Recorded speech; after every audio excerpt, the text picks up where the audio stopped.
anyone can understand the dominance of a great fighter. However, it's easy to forget the silence that comes afterwards. Today, we're taking a look at a feature-length Hollywood film based upon and covering the UFC. The film we're covering today is The Smashing Machine, featuring Dwayne "The Rock" Johnson. It covers the life, the career, and the struggles. And before I get to a quick synopsis of the film, please make sure to like and subscribe to help a small channel. I'm not even at 50 subscribers as of making this, so if you want to get in on my channel early, now's a great time. So, synopsis. So the film starts off with Mark Kerr, played by Dwayne "The Rock" Johnson, starting off winning the belt in some small promotion. Then he gets home, shoots up some opiates, which you'll see is a running theme in the film, goes to Japan, and then there is a conference held explaining the new rules of knees to a grounded opponent. So then his old lady comes and visits him in Japan right before the fight, and she's talking to him in the locker room, and she sees that he's off the sauce again. Not talking about steroids, a different sauce that I mentioned earlier. And she's pissed about it, and she gives him shit. And he goes and fights, and he gets knocked out by a knee to a grounded opponent. But since he's fighting in Japan, he can't explain to the people. He's like going like this,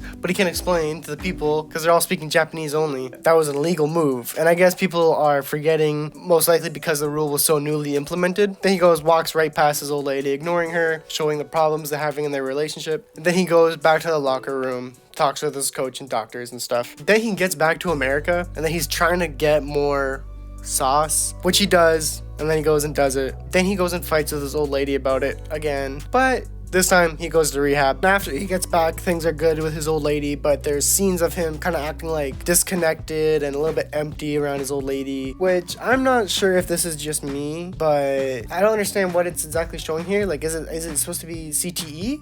Is it supposed to be CTE that it's showing off here? Or is it just showing the general disconnect with him and his old lady?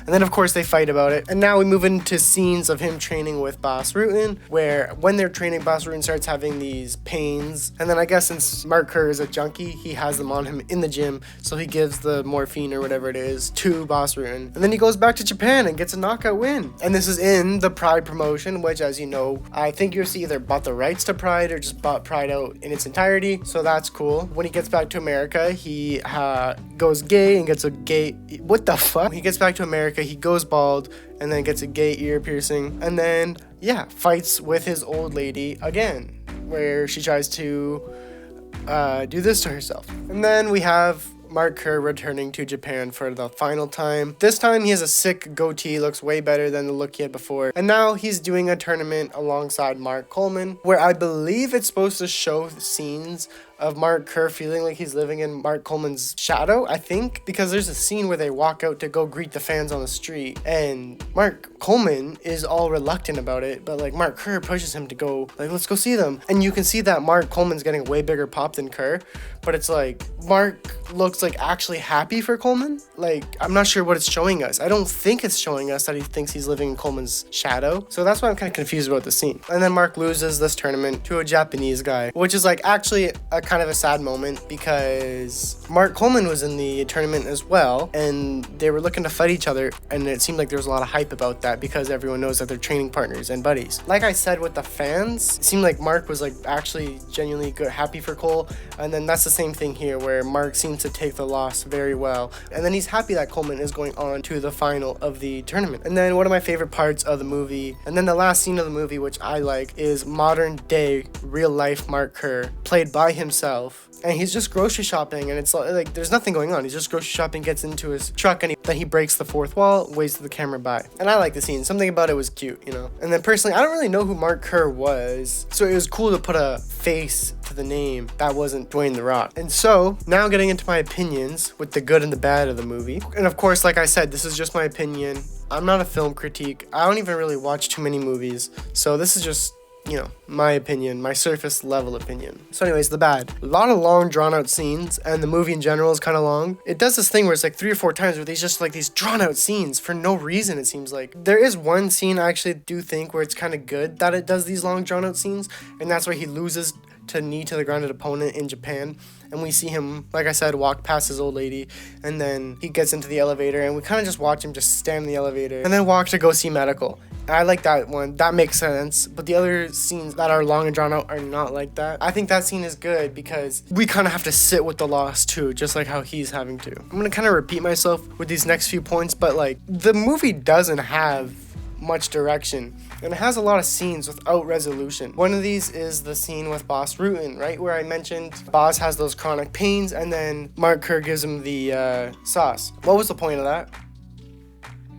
Like, for real, that doesn't really go anywhere. Was it just to show some, like, cool real-life lore that happened with Boss Rutan? Because he's a cool guy, I guess? I'm not sure. This one kind of goes back to what I was just saying about long, drawn-out scenes, is the carnival scene, which is also one of these scenes where he is just looking kind of lost and disconnected from the world, where his wife is on a carnival ride he doesn't want to go on to for whatever CTE dumb reasons. He kind of just stands there and then gets on a ride. I don't know. Weird. This is what I'm saying. No direction. It's a weird scene. Unless you guys, like, understand what these scenes represent. You can tell me in the comments. Maybe I'm, like, too stupid to understand these things. I'm not a real cinephile, you know? Okay, now I'm going to kind of overlay these 2 points into one. So 1, what is the movie about? And then also 2, there's no clear rise and fall. So I don't really know who Mark Kerr is. I'm, like, new to the UFC, but it's like, I thought this film was going to be about his fighting career, which it was a little bit, but it's like, there's no real rise and fall of Mark Kerr. It doesn't feel like we see this great rise up of this cool fighter, and then this tragic fall off where he's doing drugs, and now he's fighting with his old lady, and he's losing his fights. Like, we don't have clear rise to fame and stuff, and having great wins in and having great wins in MMA, aside from that one scene at the beginning. But since it's at the beginning, it doesn't really, like, have a big impact, I suppose, because we're still just getting ourselves situated with the universe and world. And then it's like I said, no direction. Like, what is it about? Going into it thinking it's about his fighting career, but it's like, no, we now, just as much as it's about his fighting career, it's about problems with his old lady and drug abuse, right? And I think CTE, because like I said about those scenes, sorry if I'm all over the place, but it's like, since we don't have that clear rise and fall, we're not so invested in the Mark Kerr story, or at least I wasn't, because it's like more so like I was just dropped into his situation where he's already at the top, I don't know. And that's what I'm saying. It's like, it doesn't really tell us where he is. Like, is he famous? I don't know who Mark Kerr is, man, but it's like, at the time of this movie, was he super famous? You know what I mean? That's why I just don't feel too invested. I don't really know who this guy is. They don't do a good job showing who he is leading up to his fame. Like I said, I don't even know if he's famous. It doesn't seem like he is. He doesn't get recognized at all in the movie, and I don't know. And it's like, man, these problems, right, of drug issues, fighting with his old lady and stuff, it's like, these are everyday issues. So it's like, why make a movie about Mark Kerr? He doesn't seem like too remarkable of a guy. And then, like I said, these problems don't really have resolutions. His old lady, like, they don't really make up. They have a little bit of a makeup scene, which I'll get into in a minute. But aside from that, they don't really make up. His fighting career doesn't really say anything about it, not even at the text at the end. Drug issue, doesn't even talk about his drug issue or how that's solved, and I don't even think it says that in the end with the text on screen. And another thing of not being resolved is like the knee to the grounded opponent. Why does it show that? It seems like a big deal when it happens, but then the movie doesn't care about it. My guess is that it's just showcasing how much that the sport was in its infancy at the time that this is based in, right? And now for the things I like. This is like nowhere near as long as the things I don't like. And I feel like these things aren't so much focused on like the actual movie and more so just the universe and the story it tells, I guess. But it's like, what is that saying? And the story is not even fiction. It's based off a real life thing. So it's like, can't even give credit to the filmmakers. So first thing, The Rock's prosthetics. He actually looks like a whole different dude. He doesn't look like particularly how Mark Kerr did back in the day, but it's like, bro, that actually doesn't really look like Dwayne The Rock Johnson too much when filming. And also, just his acting is so good in general. I'm sure it's not too hard to act a scene of where you're just kind of dumb and disconnected with the world, but it's like, bro, when he's having those scenes of like CTE or whatever, he actually looks like he's genuinely not there, and it's super believable. The scene where he's like fighting with his old lady and they smash the pot, which I'll get into in a minute, it's like the way he freaks out and handles these situations, like it's so believable. Like he's actually seems like an idiot, but he knows how to regulate his emotions, right? And that's a very nuanced character, and so I commend The Rock for being able to portray that nuance very well. Probably the thing I liked the most about it was the shots at the beginning and the shots in the fight where the camera is handheld and it has these filters on it, and the sets like actually like it looks so much like it's from the 90s or whenever it's supposed to take place. I wouldn't be surprised if they used analog cameras to get these effects. It's super immersive. That's my favorite thing about the film, probably. Another thing I like about the film is near the beginning when The Rock is in Japan. He goes and buys this pottery, and the pottery has these veins of gold in it, because as you may know, in Japan, in like feudal Japan or whatever, they would repair pottery with gold instead of throwing it out or something. I'm not sure. He goes and he buys that for his old lady. And then during one of their numerous arguments, she goes and she smashes it on the ground, and it's a sad moment, obviously, for what the bowl represents, right, in their relationship. And then she goes, repairs it, and then she either goes and repairs it or gets him a new one. And I think that's just a very good full circle moment. And now that I'm saying this out loud, I think I only like that scene because it actually is one of the few scenes in the movie that have a resolution. But also, I think it has a little bit of that deeper meaning element too, where that the pottery represents things that are worth it can be repaired instead of just discarding them, like their relationship maybe. I don't know. Final thing I like about this movie is I just like these types of movies where you're just immersed in the main character's life for 2 hours, you know? I'd say a similar type of movie that I can think off the top of my head is Drive, right? Drive doesn't have a crazy narrative, but you kind of just gotta be a cool guy for 2 hours when you watch the film and see cool things happen. And now, things I find interesting about the film. One is at the beginning when he comes back from Japan after his knockout win, and now just general things I find interesting about the film. One is when he's back from a fight, he's in a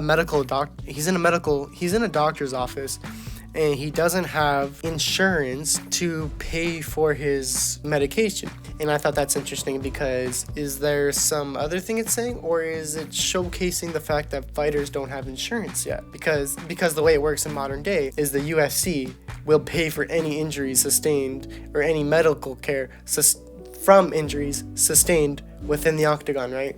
So it's crazy to think that there was a time that it wasn't like that. Another thing, Alexander Usyk was in the film, and it's just super weird. He actually is, I think Alexander Usyk actually plays one of the guys that Mark Kerr loses to. And it's just so weird seeing Usyk.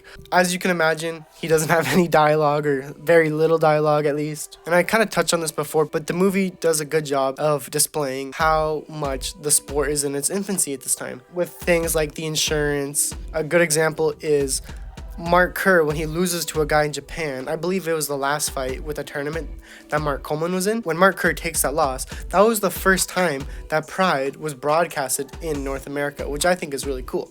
And the grand prize for that tournament was only 200,000 USD, which is 375,000 USD in modern money. So yes, buying power and inflation was better back then.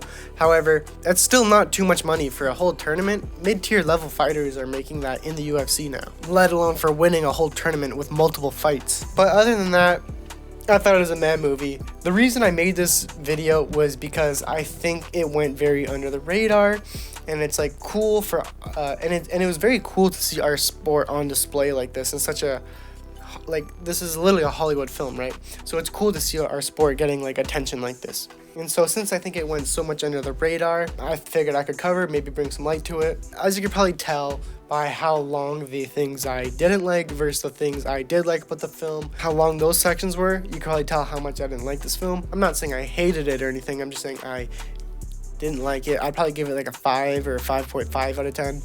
Anyways, guys, please make sure to like and subscribe to help a small channel, and I hope you guys enjoyed this video. I put a lot of work and time into these videos, and I do it at a loss, right? Paying for clipping and thumbnail making, and then also just the time investment while I'm full-time in school. So I hope you guys can appreciate these videos, and please make sure to, please support, and I'll see you guys in the next video. Peace.